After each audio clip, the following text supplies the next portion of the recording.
mulai turun nih pamornya. Apakah seperti itu, Bang? Jenis usahanya tidak terbatas. Tidak ya, kayak terbatas di sebetulnya. ini. Ya. Cuman sekarang ini dipilihkan yang pemerintah menjadi kebutuhan dasar seperti gas sering langka, harganya tidak menentu segala macam, kebutuhannya masyarakat banyak. Nah, itu koperasi kan menjadi menjadi pilihan. Berarti secara tidak langsung Profesor mengatakan bahwa ini adalah salah satu solusi dari pemerintah untuk melindungi masyarakat supaya tidak di kemudian hari terjerat dengan kasus-kasus yang banyak terjadi saat Ya, ini. betul. Di koperasi ini dia misalnya koperasi dari 52 kelurahannya ada yang di bidang logistik, ada yang sembako, ada yang apotik. Jadi tidak ada istilah ada kelangkaan, oh tidak ada, oh datang ke sana, tuh ada barangnya di sana. Jadi harga itu tetap stabil. Keuntungan seperti dikatakan Profesor tadi balik lagi ke masyarakat kita sendiri. Jadi tidak keluar lagi untuk kemajuan desa dan kelurahan mereka sendiri.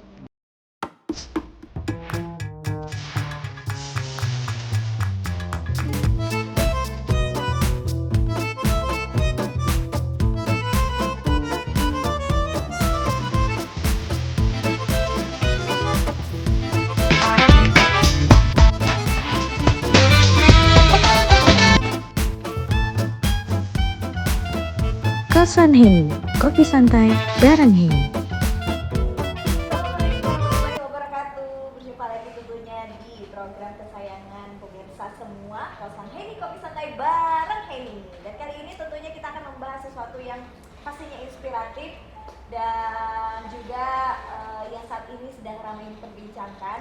Nah, saat ini kan seperti kita ketahui bersama bahwa pemerintah sedang gencar sekali untuk menggalakkan yang namanya Koperasi Merah Putih. Hari ini temanya adalah berkibarkah Koperasi Merah Putih di Banua, Kalimantan Selatan. Nah, hari ini saya sudah menghadirkan dua orang narasumber yang ada di sini. Yang pertama adalah seorang akademisi, beliau adalah Dekan Fakultas Ekonomi dan Bisnis Universitas Lambung Mangkurat, yaitu Bapak Profesor Dr. Haji Ahmad Yunani SE MSI. Ya. Oke, terima kasih. Lagi ya, Pak ya. Sering ketemu kita. Sering ketemu, Pak ya, baik. Ya. Dan di sini juga hadir seorang wanita cantik. Beliau adalah Ibu Eni dari Kelurahan Telaga Biru. Ya. Sehat, Bu? Alhamdulillah. Alhamdulillah Profesor juga bisa berkenan hadir di tengah waktu beliau yang saya tahu padatnya luar biasa. Selain jadi dekan, kemarin juga diundang jadi moderator, ketemu ya, Pak ya? Iya. Ibu kan MC-nya kan? Iya, betul, Pak. Banyak sekali kesibukan Profesor. Baik, gini Prof, melihat tentang Koperasi Merah Putih ini kan juga sedang menjadi sorotan juga bagi kita. Menurut Profesor, kehadiran Koperasi Merah Putih ini di mata Profesornya seperti apa? Kehadiran Koperasi Merah Putih ini sebetulnya sesuatu yang sangat diharapkan oleh masyarakat Indonesia ya. Kenapa? Karena sebetulnya sejak Indonesia merdeka, Undang-Undang Dasar 45 Pasal 33 itu kan mengamanahkan bahwasanya usaha itu kan berdasarkan usaha bersama dengan berdasarkan kekeluargaan kan. Yang cocok itu berdasarkan dari Bung Hatta kan, proklamator kita mengharapkan cocoknya di Indonesia itu adalah koperasi menjadi tulang punggung perekonomian, sehingga dengan sekarang ditetapkan oleh Pak Prabowo 3 Maret 2025 agar Koperasi Merah Putih itu digalakan di seluruh Indonesia yang kira-kira diharapkan mencapai 80.000 koperasi. Saya kira itu sangat menarik dan itu langkah yang sangat strategis ya. Itu yang saya kira penting bagi kita, dan ini kalau diamanahkan oleh Pak Presiden kan seperti instruksi Presiden kan berarti harus berhasil ya. Kalau dulu saya instruksi Presiden desa sekolah impres gitu kan, puskesmas gitu kan, itu semuanya berhasil. Nah, koperasi pun kalau ini jadi instruksi Presiden kita kawal ya, insya Allah berhasil. Oke, apakah ini juga salah satu cara nih Prof untuk semakin menumbuh suburkan koperasi di Indonesia? Karena kan selama ini kayaknya sudah banyak sekali nih lembaga-lembaga seperti koperasi dan kayaknya yang lebih modern, dan kalau boleh kita bilang koperasi saat ini juga mulai turun nih pamornya. Apakah seperti itu, Prof? Sebetulnya ini kembali menghidupkan ya dan menambah pilihan. Nah, dulu koperasi sangat terkenal di masa Pak Harto juga, ya. Kemudian sekarang ramai desa itu adalah pengembangan BUMDes ya. Nah, badan usaha milik desa. Dan saya kira itu juga ada yang sudah berhasil, ada yang memang harus masih dibina. Nah, sekarang kehadiran koperasi ini adalah melengkapi kembali agar kita mengingat kepada Undang-Undang Dasar 45 yang mengamanahkan itu. Nah, dan ini saya lihat ini ada sesuatu momentum ya. Momentum agar ada perkuatan perekonomian yang berbasis desa, berbasis kelurahan, yang bentuk usahanya itu adalah usaha koperasi. Nah, usaha koperasi ini kan adalah kumpulan orang ya. Nah, diharapkan memang di sini yang ketambah tadi terkait dengan sudah ada koperasi modern, usaha semakin modern, ada kemudian generasi Z sekarang ini yang semakin menguasai teknologi. Nah, saya harapkan ini akan ada kolaborasi dengan sumber daya yang lebih baik untuk mengelola koperasi. Nah, sehingga koperasi nanti akan maju gitu kan. Membuka lapangan pekerjaan, kesempatan kerja kan, kesempatan berusaha juga meningkat, jaringan usaha juga semakin luas gitu kan. Nah, sehingga pendapatan masyarakat, kesejahteraan masyarakat itu akan akan meningkat karena langsung ini anggotanya kan masyarakat itu sendiri. Jadi dia untung, koperasi ini kan kembali kepada masyarakat itu sendiri gitu. Nah, ini kan koperasi tidak hanya koperasi desa, koperasi desa Merah Putih dan koperasi kelurahan Merah Putih gitu. Artinya ini masyarakat kota pun juga kalau dulu kan koperasi unit desa ya. Nah, ini koperasi ini sekarang ini imbang, kelurahan maupun desa juga harus sama-sama kuat gitu. Saya kira itu yang penting. Dan kehadirannya di setiap daerah tuh ada, Pak ya. Betul. Jadi masyarakat pun juga bisa merasakan begitu kehadiran dari peran pemerintah juga seperti itu ya, Pak. Ya, dan jenis usahanya pun diharapkan adalah yang ada di lingkungan masyarakat dan dibutuhkan. Ya, kalau di desa kan bersentuhan dengan potensi desa, dia perlu ada sembako, perlu ada ada pupuk gitu kan. Nah, kemudian bermacam tentu saja masih yang mungkin konvensional simpan pinjam ya tetap harus ada juga karena simpan pinjam kan fleksibel dia untuk supaya masyarakat juga secara individu bisa mengembangkan usahanya gitu kan. Nah, bahkan kalau di kota sekarang boleh membuka apotek gitu kan, jadi sebagai usahanya klinik segala macam. Jadi usaha-usaha yang ke kota-kotaan pun sudah boleh gitu kan. Nah, termasuk misalnya kalau sembako dengan bermacam ini mungkin hanya sekarang ini harus ada nantinya. Kalau jenis usaha ini harus ada, kalau saya menyarankan koperasi di desa maupun di kota, walaupun banyak boleh tipe usahanya, tapi harus fokus satu atau dua komoditi atau usaha yang memang harus fokus ke sana supaya dia bisa jalan dulu, ada pengalaman dulu, menemukan di mana titik lemah dan keunggulannya, baru dia mengembangkan ekspansi usahanya. Jadi jangan dibuka banyak pintu, tapi akhirnya nggak berhasil kan, sayang gitu. Saya kira ini yang harus dijaga gitu. Oke, sekarang saya mau tanya ke Bu Erni dulu nih. Bu, sejauh ini proses Koperasi Merah Putih sendiri, ini bagaimana? Apakah sudah terbentuk di wilayah Ibu atau bagaimana? Atau hanya sekedar nama saja kah atau baru sekedar sosialisasi? Setelah kemarin ya Pak ya, tanggal 3 Maret itu kita instruksi dan kemarin kita ada rapat seluruh kepala desa dan lurah itu ya kemarin di Banjarbaru kita diundang oleh gubernur kita Pak Haji Muhyiddin. Waktu itu kita langsung keesokan harinya langsung rapat pembentukan itu Kota Banjarmasin dan dikawal langsung oleh Bapak Wali Kota Banjarmasin Bapak Muhammad Yamin bahwa kita di Kota Banjarmasin itu 52 kelurahan untuk membentuk percepatan pembentukan Koperasi Merah Putih ini. Dan sekarang sudah terbentuk? Sekarang 52 alhamdulillah sudah terbentuk 52 KMP. Kami menyebutnya KMP ya, Koperasi Merah Putih. Iya. Jadi semua sudah terbentuk 100%. Bukan kabinet Merah Putih ya. Jadi Koperasi Merah Putih gitu. Koperasi Merah Putih ya. Jadi 52 alhamdulillah sudah terbentuk. Oke, sekarang saya mau tanya lagi nih ke Bu Erni. Bu, sejauh ini apa kendala yang dihadapi untuk pada saat proses pembentukan Koperasi Merah Putih ini sendiri di daerah ini?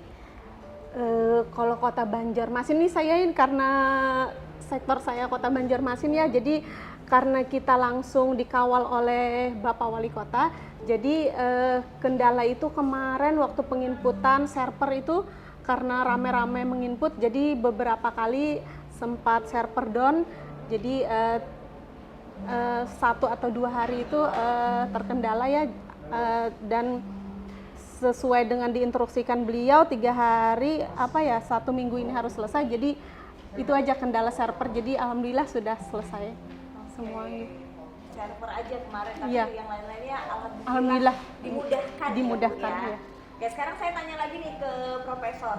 Prof, sekarang kan juga banyak sekali nih kasus-kasus lembaga-lembaga keuangan yang contohnya saja yang agak meresahkan seperti pinjol dan lain-lain. Nah, kira-kira hal-hal yang seperti itu apakah nanti akan menjadi kendala juga nih bagi Koperasi Merah Putih nanti? Prof? Malah ini adalah pilihan terbaik ya bagi masyarakat untuk menggunakan lembaga usaha miliknya sendiri untuk bagaimana dia menggantungkan kesulitan keuangannya bukan ke pinjol, ya kan, yang menjerat dia di situ adalah rentenir gitu kan. Dan banyak kasus orang yang ada bunuh diri, kemudian ada lari, ada yang PNS kemudian hilang sampai berhenti jadi PNS gara-gara pinjol gitu kan. Nah, jadi koperasi adalah pilihan yang terbaik. Kemudian dengan kehadirannya nanti misalnya menyediakan kalau memang di kawasan itu di sekitar ini membutuhkan koperasi simpan pinjam, ya pinjamlah sama koperasi itu kan.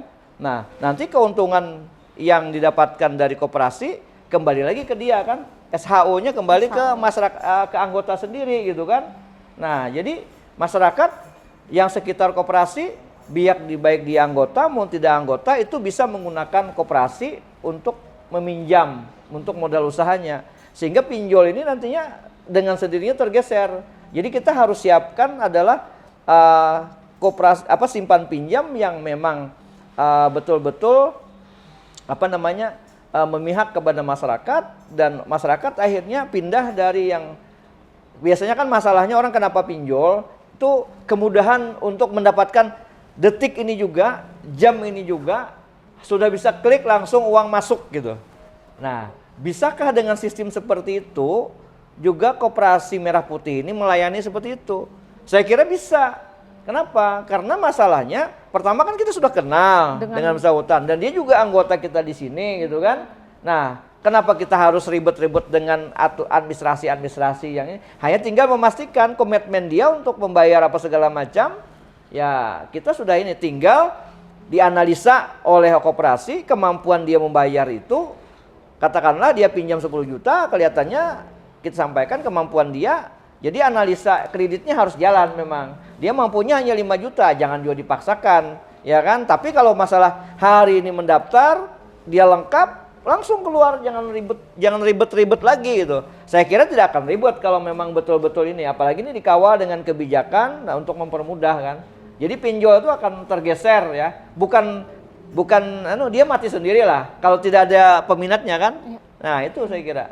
Berarti secara tidak langsung Profesor mengatakan bahwa ini adalah salah satu solusi dari pemerintah untuk melindungi masyarakat supaya tidak di kemudian hari terjerat dengan kasus-kasus yang banyak ya, saat betul. Ini. Tinggal klik kadangan ini. Ya, karena sengaja bahkan ada yang saya karena sekarang ini nanti pengelolanya diharapkan orang yang memiliki kapasitas terkait dengan kemampuan digital, aplikasi segala macam, sehingga dia memudahkan dalam hal aplikasi-aplikasi juga untuk simpan pinjam, ya kan? Sementara kalau ke perbankan harus bankable itu kan dia analisa perbankan panjang, ya kan panjang. Tapi kalau koperasi kan dia sudah tahu nih segala macam dan di situ juga dan di anggota juga, tidak mungkin dia lari kemana gitu kan? Rumahnya sudah tahu, bagaimana ini segala macam. Tapi tadi memang tinggal kepatutan dia itu layaknya pinjam itu kalau dia ingin aman, dia berapa sih dari kemampuan dia untuk bisa mencicil ya, simpan pinjam. Dan diajari juga mereka tidak hanya meminjam tapi yang mau menyimpan juga. Apalagi ini kan nanti dibolehkan juga misalnya ada agen bank seperti Briling misalnya atau agen BNI atau Mandiri apa segala macam, nanti kan itu bisa dikelola oleh koperasi juga gitu. Nah, jadi apa namanya sekarang dimudahkan gitu kan. Saya kira itu yang paling penting ya. Paling penting, Pak. Ya. Baik, sekarang saya ke Bu Erni. Bu Erni, sejauh ini apa manfaat yang dirasakan bagi masyarakat tentang kehadiran dari Koperasi Merah Putih ini? Kehadiran tentunya ini ya disambut baik semua oleh masyarakat, dan kemarin itu ada beberapa warga yang berdatangan sudah, apakah koperasi ini sudah jalan. Oh, Karena sudah langsung memang lah. Berarti sudah peminatnya langsung, Pak. udah banyak peminatnya. Ya, peminatnya, khususnya kan yang sembako ini Pak, karena Ya. di dalamnya sembako ada gas 3 kilo Oh, yang ya. memang kadang itu warga itu memang membutuhkan Pak. Betul, betul, Ini betul. apalagi yang jual gorengan itu kemarin itu karena kan Pak yang misalkan modal 1 juta apa kan, kalau urusan di bank itu kan biasanya Ya. kan Pak agak sedikit ribet ya Pak ya. Betul, betul. Nantinya kalau misalkan lewat koperasi ini tentunya lebih memudahkan Ya, warga ya. kita. Ah. Memang basisnya gotong royong kan ya Pak. Iya, betul. Jadi memang pas itu kalau kayak Iya. gas, kita kan kadang gas ini kan ketersediaannya Iya. ya, kemudian antara agen satu itu kan kadang beda-beda harga. Kalau koperasi kan misalnya seluruh koperasi yang ada 52 kelurahan ditetapkan misalnya sama harganya segini Iya. gitu. Ya saya kira kan apa namanya masyarakat menjadi tenang gitu kan, tidak akan kesulitan untuk mendapatkan secara ketersediaannya dan secara harga. Dan misalnya satu koperasi sedang tidak ada gas, dia kan punya link gas, ambil di koperasi kelurahan yang lain gitu. Jangan tidak bekerja sama gitu kan. Kan ibaratnya kalau keuntungannya bagi-bagi dikit kan tidak apa-apa kan, yang penting pelanggan itu jalan gitu. Betul. Oke, sekarang Bu Erni, saya mau tanya lagi nih tentang kepengurusan dari Koperasi Merah Putih sendiri, itu isinya siapa saja? Kalau kepengurusan yang di tempat kita itu ya tentunya warga sendiri.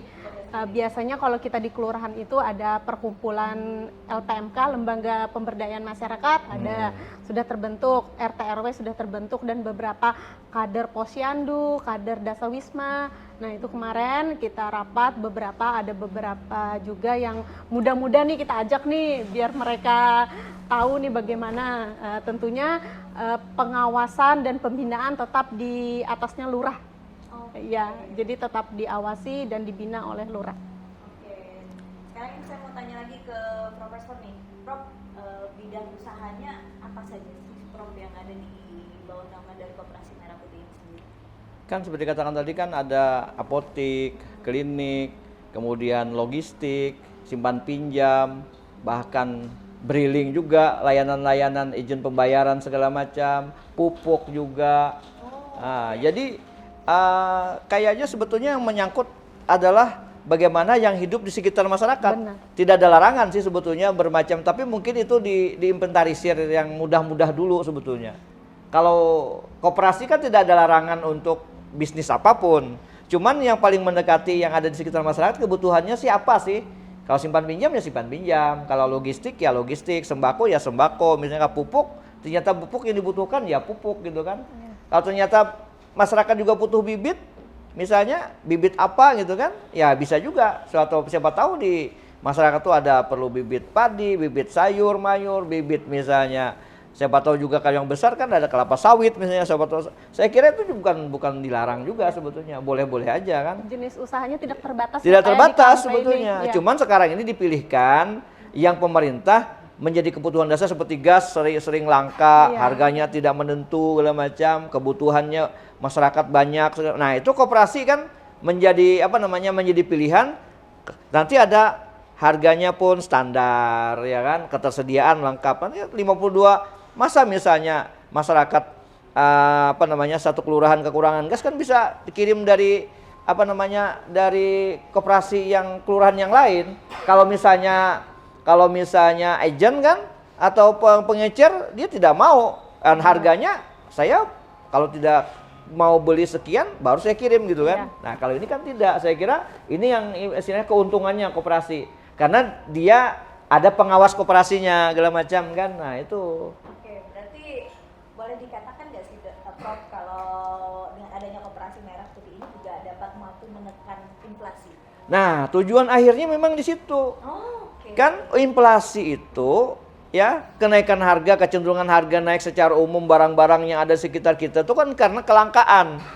kelangkaan dari logistik, kelangkaan dari sembako, kelangkaan dari bermacam kebutuhan-kebutuhan yang ada. Kayak misalnya haruan aja langka, popuyo aja langka, itu bisa ini. Kemudian cabai langka, nah itu bisa mendorong koperasi kan?